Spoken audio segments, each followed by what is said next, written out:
Okay, magandang araw po sa inyo lahat mga boss. Dominican Hills Subdivision Capastala Project Part 6. So update po tayo rito.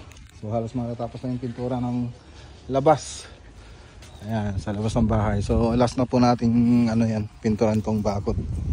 Pag natapos na dun sa loob. Dun sa loob naman, nagmamasilya na rin po tayo dun. So pasukin po natin mamaya. So ito po yung napiling kulay ni sir. Yan, seal gray tsaka yung whitewash ng Davis. So seal gray po yung mga canopy, tapos yung bahay ay whitewash ng Davis. Tapos ito yung sa may garahe, nilagay na yung PVC ceiling panel. Kaya lang magkaiba sila ng kulay dito. So noong una natin naikabit dito, kaya lang hindi nagustuhan ni sir. Kaya nag-change sa item po tayo ng ng PVC ceiling. Kaya ngayon, ayan na po yung naging kulay niya.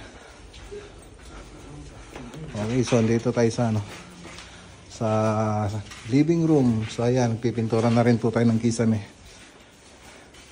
Doon sa taas, nagano na po tayo doon. Mamasilya na sa mga wall.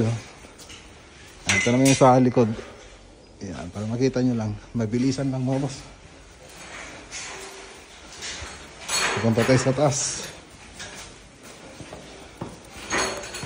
Okay. So ito yung sa taas mga boss. Ayan. Ito yung mga natapos natin dito. So masilya. Okay. So ito yung master bedroom.